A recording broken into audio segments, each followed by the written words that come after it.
C'est pas normal, un thriller à suspense de l'agent du FBI Camille Grace, tome 5, écrit par Kate Bold, lu par Audrey. Chapitre 1. Rose Dearborn savait qu'elle avait un choix à faire, retourner à la chambre d'hôtel ou finir en prison. Parce que si un autre homme ivre la bousculait accidentellement ou lui sortait un autre baratin balourd et grossier pour la draguer, elle lui casserait le nez. Elle était complètement pompette. 2 verres de plus et elle franchirait la barrière de l'ivresse. Mais n'était-ce pas dans cette optique qu'elle et sa meilleure amie étaient déjà devenues à Mardi Gras ? 4 jours de franche rigolade. Des verres, des hommes, de la musique, pas de travail. Et encore plus de verres. Et maintenant, le premier soir, Rose était plutôt triste de constater que cela ne l'intéressait pas. Elles auraient pu rester chez elles et se rendre au Chili's local après la fermeture du bar et s'amuser tout autant. Enfin, peut-être pas Amy. Cette dernière était fascinée par les paillettes et la frénésie de Mardi Gras. C'était quelque chose qu'elle voulait faire depuis l'âge de 13 ans et aujourd'hui, après avoir fêté ses 21 ans seulement 3 semaines plus tôt, elle était là et comptait bien profiter de chaque seconde. En d'autres termes, Rose s'apprêtait à vivre 4 jours très longs. Elle savait que les festivités du Mardi Gras duraient déjà plusieurs semaines la plupart des années, et elle ne comprenait pas comment la ville de la Nouvelle-Orléans pouvait y survivre. Plus encore, elle ne savait pas comment les femmes y survivaient. Elle avait vu un nombre incalculable d'hommes ivres, et au moment où les happy hours commençaient dans la plupart des bars, elle avait également vu 4 femmes différentes s'exhiber avec empressement devant ces mêmes hommes ivres. Il ne fallait pas être un génie pour savoir ce qui se passait dans la tête de ces types. Et ce n'était que la partie émergée de l'iceberg. Cela ne se limitait pas aux hommes lubriques et aux femmes qui cherchaient à attirer l'attention. À cela s'ajoutaient la moiteur, le bruit et les détritus dans les rues. Rose détestait se sentir ainsi. Elle était là, une jolie femme de 22 ans, à Mardi Gras, et tout ce à quoi elle pensait, c'était de se blottir sur le canapé de son appartement de Boston avec un livre et une tasse de thé à la menthe. Bon sang, elle devenait une vieille dame bien trop vite. Il fallait qu'elle sorte de là. Elle détestait l'idée de faire ça à Amy, mais elle avait également envie de profiter de la vie. Et en ce moment, elle n'appréciait pas grand-chose. Elles étaient actuellement assises dans la petite cour d'un bar appelé... Ah mon Dieu, elles ne le savaient même pas. Elles en avaient visité tellement depuis 3 heures de l'après-midi. La foule devenait dense et incroyablement bruyante. Elle se tourna vers Amy, qui parlait à 2 hommes assis à la petite table derrière elle. Elle vit une telle joie dans les yeux de cette dernière et quelque chose qui ressemblait beaucoup trop à de la faim dans les yeux des 2 hommes. « Hé, Amy !» Tout à son honneur, Amy se détourna immédiatement des hommes pour accorder toute son attention à son amie. « Oui ? Je crois que je vais retourner à l'hôtel. » Le visage d'Amy fut d'abord choqué, puis inquiet. « Qu'est-ce qu'il y a ? Tu vas bien ? » ?»« Ah ça !»« Je ne suis pas sûre. Je pense que c'est juste un mal de tête. Mais ça empire. » C'était évidemment un mensonge. Mais c'était mieux que « c'est bruyant, il y a du monde, et je commence à m'énerver ». Rose n'était même pas contrariée lorsqu'elle vit la déception se dessiner sur le visage d'Amy. Elle s'y attendait presque et la comprenait parfaitement. « Tu veux que je... » ?»« Non, non, bien sûr que non. Reste et amuse-toi. » Elle regarda rapidement par-dessus l'épaule d'Amy vers les 2 hommes qui attendaient. « Mais fais attention, d'accord ?» Amy acquiesça, bien que visiblement encore incertaine. « Et tu es sûre que tu vas bien ? » ?»« Oui, je pense que ça ira. Je vais me reposer ce soir et on pourra essayer demain. De bonne heure. Mimosas au bord de la rivière. » « Sur un bateau, peut-être ?» Rose sourit en se levant. « Peut-être. » Elle jeta aux 2 hommes un regard méfiant mais légèrement enjoué avant de se lever et de prendre congé. Lorsqu'elle sortit à nouveau dans la rue, il lui fallut un moment pour se réorienter. Toutes ces ruelles se ressemblaient, surtout avec la foule de fêtards à chaque coin de rue. Elle resta un moment à l'angle du bar, regarda lentement autour d'elle et finit par comprendre où elle devait aller.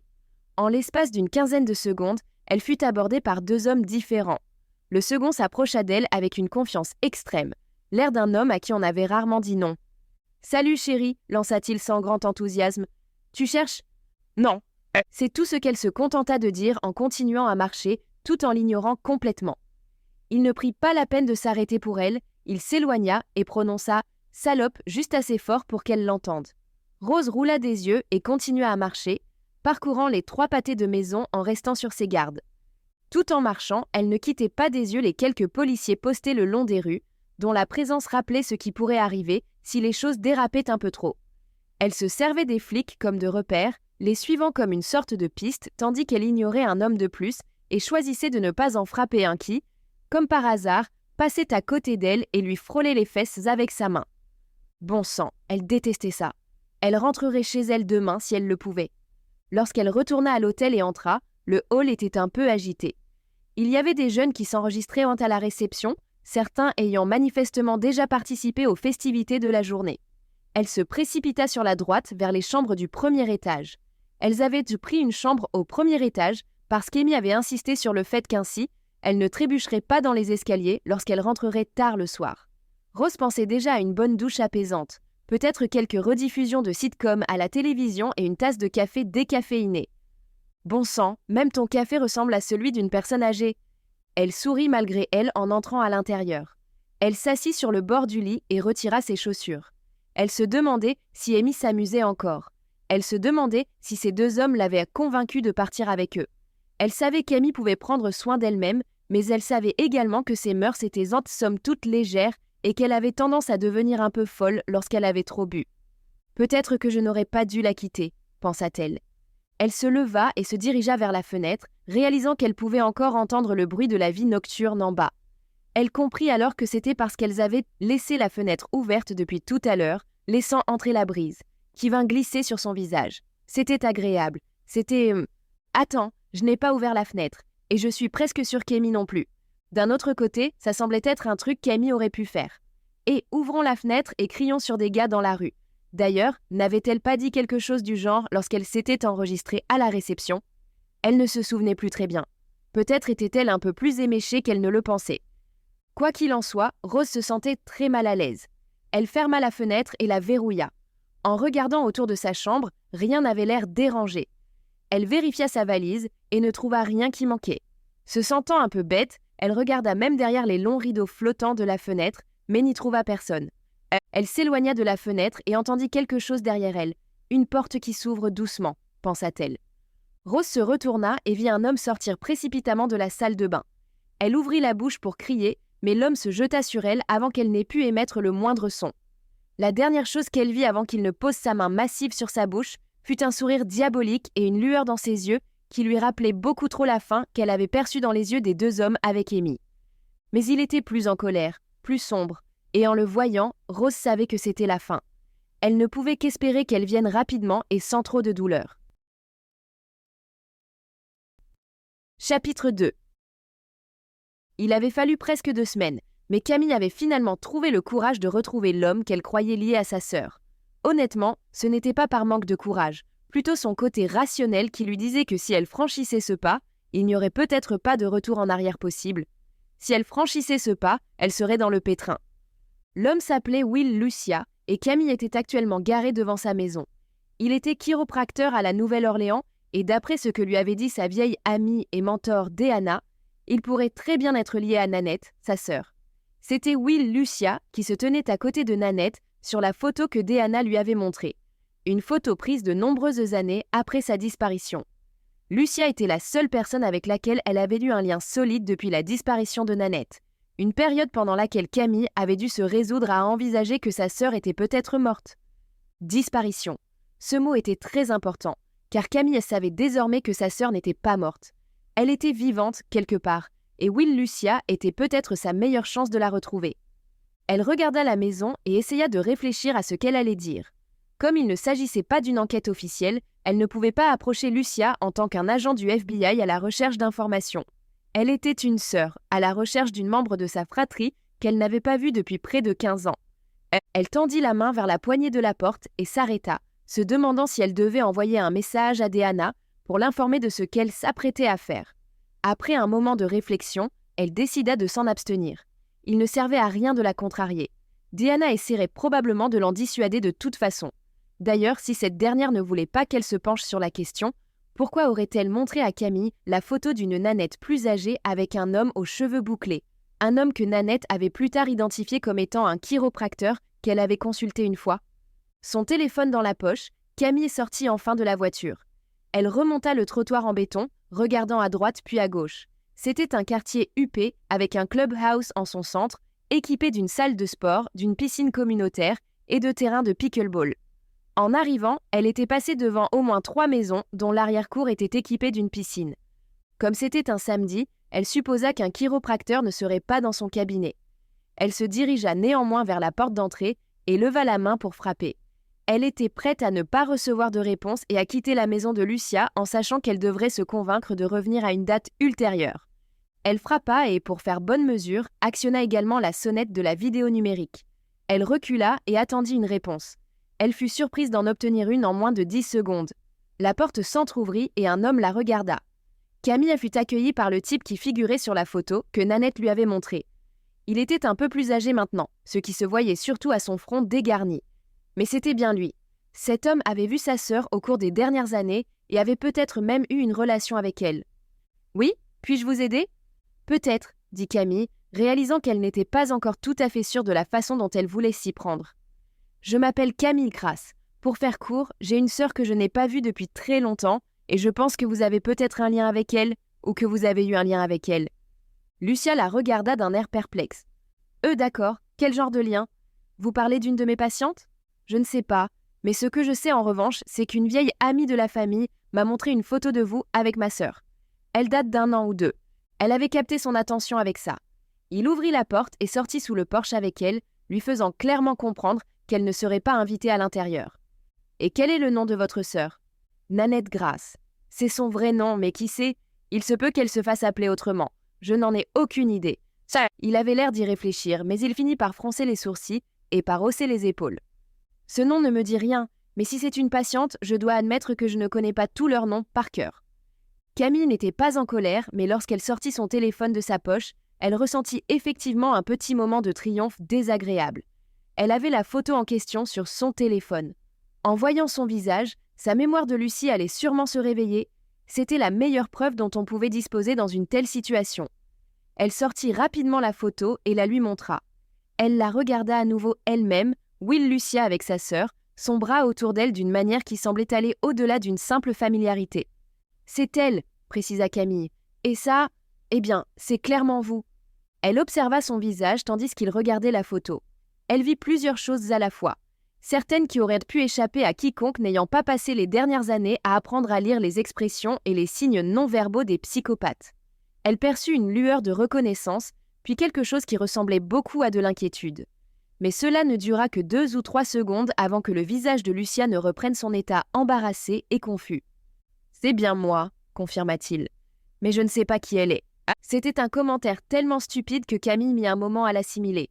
« Vous avez l'habitude de prendre des photos avec des femmes que vous ne connaissez pas ? » ?»« Non, bien sûr que non, Votre bras est autour de ses épaules. Vous avez l'air plutôt heureux. » Lucia fit un nouvel effort pour regarder la photo, mais Camille pouvait facilement lire la frustration sur son visage. « J'essaie de comprendre où c'est. Je me demande si ce n'est pas une conférence ou quelque chose comme ça. Est-il possible qu'elle ait fait des études de médecine ou d'infirmière ? » ?»« Non, » dit Camille. Puis remettant son téléphone dans sa poche, elle ajouta « Pourquoi mentez-vous, monsieur Lucia ?» Il se leva alors, faisant de son mieux pour adopter une attitude autoritaire sortie de nulle part. « Je n'apprécie pas que vous frappiez à ma porte pour me traiter de menteur. » « Ce n'est pas ce que j'ai fait. J'ai frappé à votre porte pour vous demander comment vous connaissiez ma sœur, et vous n'êtes pas honnête à ce sujet. Je peux vous dire ici et maintenant que je ne connais pas la femme sur cette photo. On me demande souvent de faire des photos lors des conférences. Généralement des personnes que j'ai aidées au fil des ans ou des membres de la famille de celles et ceux que j'ai aidés. Cette femme doit être... » « Très bien, » conclut Camille. Avant même de s'en rendre compte, elle avait commencé à redescendre l'escalier. « Je le découvrirai d'une manière ou d'une autre. J'aurais vraiment aimé que vous me facilitiez la tâche. » « Qu'est-ce que ça veut dire ?» Camille choisit de ne pas répondre. Au lieu de cela, elle retourna à sa voiture et ne perdit pas de temps pour y monter. Elle démarra le moteur, mais avant de partir, elle sortit à nouveau son téléphone. Cela allait à l'encontre de la plupart des principes qu'elle défendait en tant qu'agent du FBI, mais elle ouvrit son appareil photo et bascula sur la fonction vidéo. Elle était en proie au doute en le faisant, mais elle se dit qu'en fin de compte, cela pourrait s'avérer utile, surtout si Lucia mentait. Elle prit une vidéo rapide de lui, toujours debout sous le porche en train de la regarder. Lorsqu'il réalisa ce qu'elle faisait, il fit un pas vers les escaliers du porche, comme s'il avait l'intention de lui faire face. Mais à la dernière seconde, il changea d'avis. Et pour Camille, c'était plus révélateur qu'autre chose. Elle était à peu près certaine qu'il lui mentait. La question, bien sûr, restait de savoir pourquoi. Au moment même où elle arrêta l'enregistrement, son téléphone vibra dans sa main et un appel entrant lui parvint. L'écran lui indiqua qu'il s'agissait de Palmer. Elle faillit ignorer l'appel en raison de ce qu'elle était en train de faire, mais se ravisa. Si Palmer l'appelait un samedi alors qu'ils n'étaient pas en train d'enquêter sur une affaire ensemble, cela pouvait signifier qu'il y avait un problème d'ordre professionnel à régler. Ou peut-être l'appelait-il pour savoir si elle voulait sortir dîner ou boire un verre. Elle ne savait pas exactement ce qu'elle ressentait pour l'agent Scott Palmer. Il y avait entre eux des sentiments qui s'apparentaient à du désir, supposait-elle, et elle souhaitait vraiment apprendre à mieux le connaître. Mais elle n'aurait jamais qualifié de romantique la relation qu'ils entretenaient, loin s'en faut.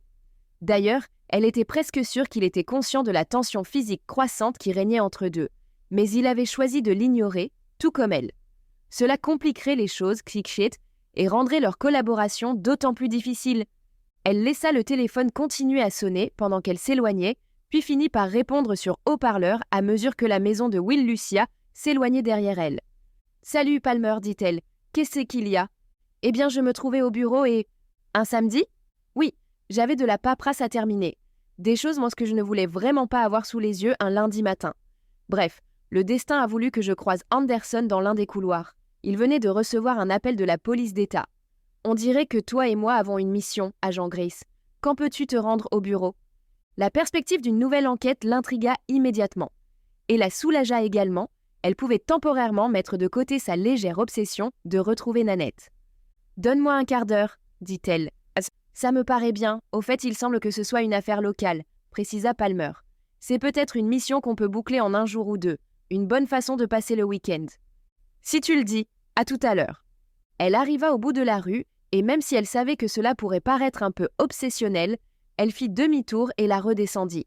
Elle ne ralentit pas en passant devant la maison de Will Lucia, mais elle la fixa du regard. Le porche était vide. Lucia était retournée à l'intérieur, emportant avec lui tous les secrets qu'il pouvait détenir sur Nanette. Chapitre 3. Camille était à la Nouvelle-Orléans depuis environ 5 mois, mais elle n'était toujours pas parvenue à se faire une idée précise de sa nouvelle directrice.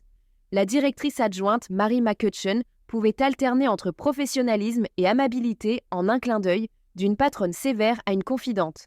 Lorsque Camille arriva dans son bureau, elle semblait se situer entre les deux. Apparemment, elle avait pris sa journée jusqu'à ce qu'elle reçoive cet appel. Elle était habillée de façon beaucoup plus décontractée que Camille ne l'avait jamais vue. McCutcheon avait les cheveux lâchés et portait une chemise boutonnée ample ainsi qu'un jean qui mettait en valeur son physique. Elle était assise derrière son bureau, faisant défiler les mises à jour sur son téléphone au fur et à mesure qu'elles lui parvenaient. Et il y en avait beaucoup apparemment, provenant de sources multiples. « Il n'y a pas encore de rapport officiel à ce sujet, lança-t-elle. Il est en train d'être compilé à l'heure où on parle.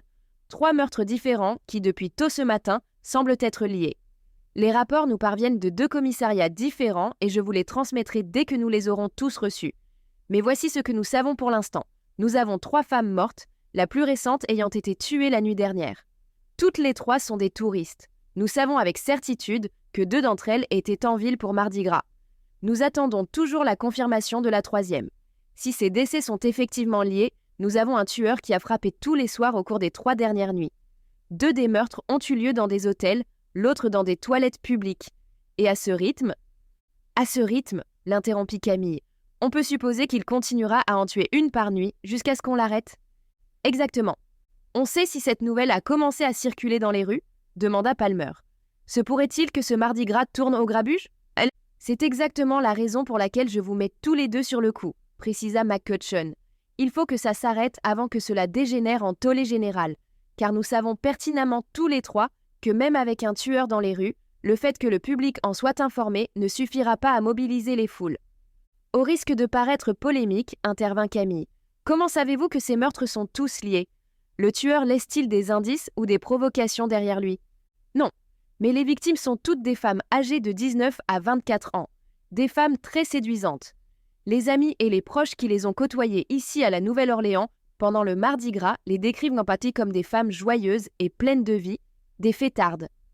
La rapidité avec laquelle tout cela se déroule rend très difficile l'établissement de liens solides. C'est pourquoi, encore une fois, je veux que vous soyez tous les 2 sur le coup. Il n'y a peut-être aucun lien. Il se peut que ces 3 meurtres soient le fruit du hasard. Les jolies jeunes femmes bout en train qui font la fête en ville à cette époque de l'année sont légion, après tout. Mais s'il y a un lien, il faut le trouver. Alors, avec tous les éléments qui nous parviennent encore, par où commençons-nous ? Demanda Palmer. par le lieu de la victime la plus récente. Elle a été assassinée dans sa chambre d'hôtel entre 10h et 2h hier soir.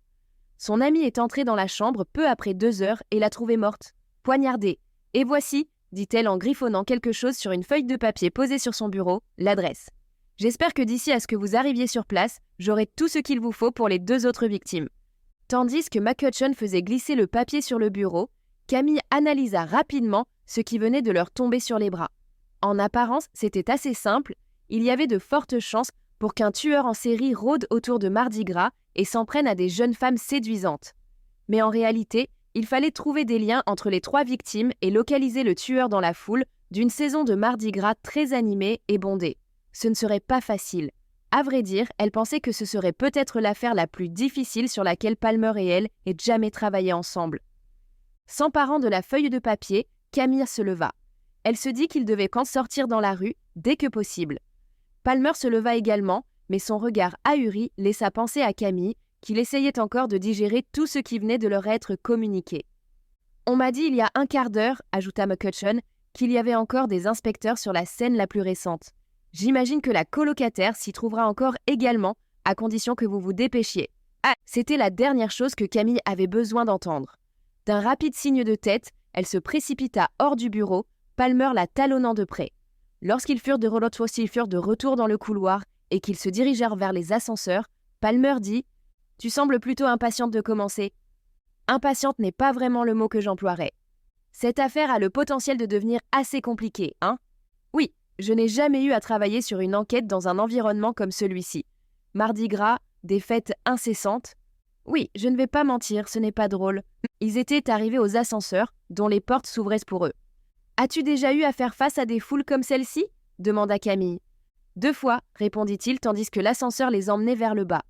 Une fois pendant le Mardi Gras, en fait. Mais c'était pour une saisie de drogue et c'était assez facile, car il est très simple de trouver des gens sous l'emprise de champignons. Mais pour quelque chose comme ça, non. Ils se dirigèrent vers le parking et optèrent pour une berline du bureau plutôt que pour l'une de leurs propres voitures. Un choix qu'ils pouvaient effectivement faire, étant donné que l'enquête semblait être cantonnée dans un rayon de 15 km autour de l'agence locale. Alors qu'ils montaient dans la voiture, le téléphone de Palmer sonna 2 fois coup sur coup.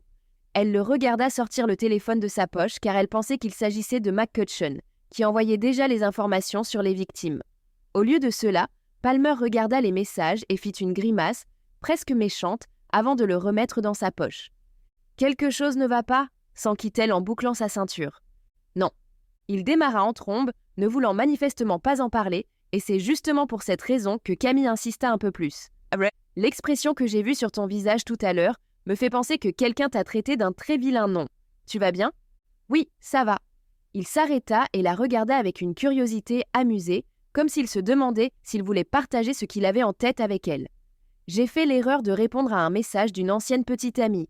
Et maintenant que nous nous sommes rencontrés et que nous avons en quelque sorte tâté le terrain, je me suis rendu compte que je n'étais pas particulièrement intéressée, et elle n'a pas apprécié l'entendre. « Ah !» dit-elle.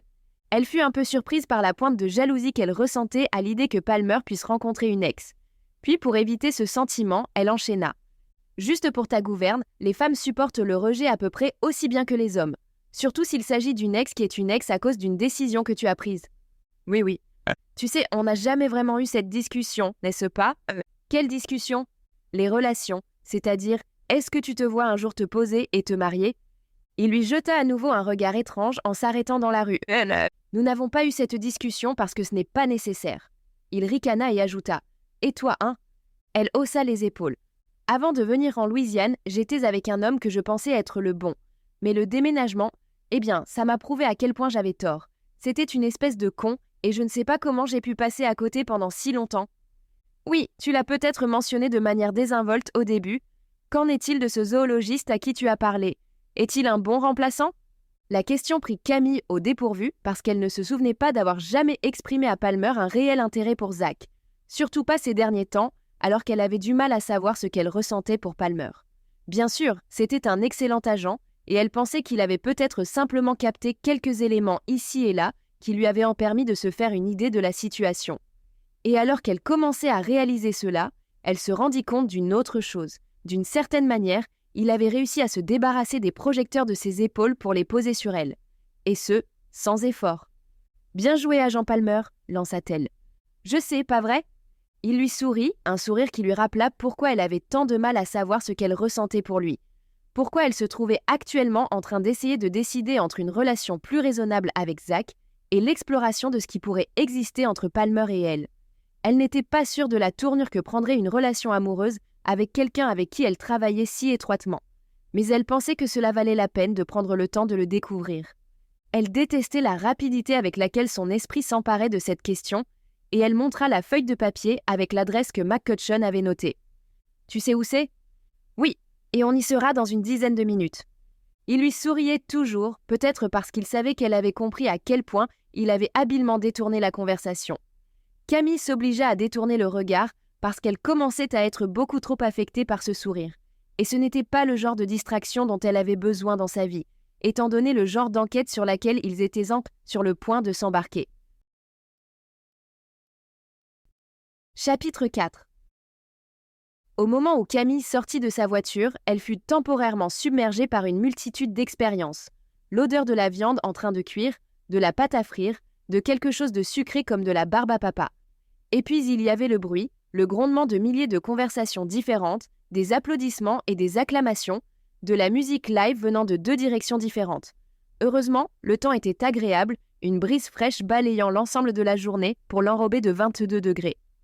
Camille vivait suffisamment loin du quartier français pour éviter le gros du tumulte et de la foule.